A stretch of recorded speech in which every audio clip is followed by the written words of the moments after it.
सो हमारे surface area के method complete हो चुके हैं।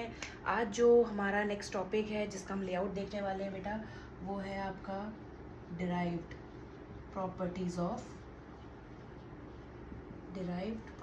ऑफ पाउडर बेटा। ठीक है, आपको याद होगा हमारी यूनिट 4 चल रही है जिसका नाम है माइक्रोमैरेटिक्स। तो उस माइक्रोमैरेटिक्स में हमने 2 चीज़ें पढ़ी थी बेटा। एक था फंडामेंटल प्रॉपर्टीज़, जहाँ हमने particle size, particle shape, particle size distribution, ये सारी चीज़ें देखी थी। ठीक है, और जिसमें हमने पार्टिकल साइज के मेथड देखे, सरफेस एरिया के मेथड देखे। अब हमारे पास नेक्स्ट है आपका डिराइव्ड प्रॉपर्टीज ऑफ पाउडर। तो हम इसको सिर्फ आज लेआउट देख रहे हैं, फिर हम एक एक करके हर एक वीडियोस में देखेंगे बेटा। सबसे पहला इंपॉर्टेंट जो है जीपैट के लिए और पेपर के लिए, तो सेमेस्टर के लिए बहुत ज़रूरी है, फर्स्ट है आपका फ्लो प्रॉपर्टीज़। ठीक है, अब इस फ्लो प्रॉपर्टीज़ के अंदर क्या होता है, कभी पेपर में डिराइव्ड प्रॉपर्टीज ऑफ पाउडर आता है, ये तो बहुत इंपॉर्टेंट है। और कभी कभार क्या होता है सिर्फ आया था फ्लो प्रॉपर्टीज। तो बेटा जब भी फ्लो प्रॉपर्टीज़ है तो आपको बताना है एंगल ऑफ रिपोज, फिर आपको बताना है हॉस्नियर रेशियो, फिर बताना है आपको बेटा कार्स इंडेक्स और कार्स कंप्रेसिबिलिटी इंडेक्स, पहली चीज़।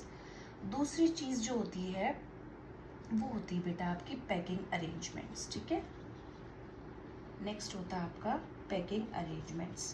पहला है फ्लो प्रॉपर्टी जिसके अंदर angle of repose, Hausner ratio, Carr's index, इन सब में टेबल्स बनेगी और ज़्यादातर ये सब आपके प्रिडिक्ट करते हैं किसको, फ्लो प्रॉपर्टीज़ को पाउडर में। नेक्स्ट आता है पैकिंग अरेंजमेंट। पैकिंग अरेंजमेंट में आप मेनली पढ़ोगे इंट्रा एंड इंटर पार्टिकुलेट के बारे में। ठीक है, intra and inter particulate voids के बारे में पढ़ेंगे। नेक्स्ट होता है बेटा आपका पोरोसिटी। ठीक है, पोरोसिटी में आप क्या पढ़ेंगे, जिसको हम एप्सिलॉन बोलते हैं। आपको याद होगा हमने कोऑर्डिनेट कार्बन इक्वेशन में पढ़ा है पोरोसिटी के बारे में, परसेंटेज से डिनोट करते हैं। नेक्स्ट होता है बेटा हमारा डेंसिटी। अब इस डेंसिटी में सबसे इंपॉर्टेंट चीज़ है आपकी bulk, true and tapped.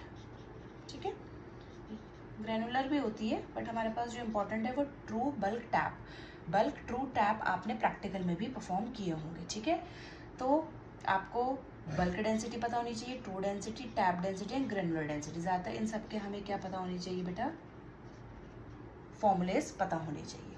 Next last होता है बेटा हमारा बल्कीनेस। ठीक है, लास्ट है हमारा बल्कीनेस।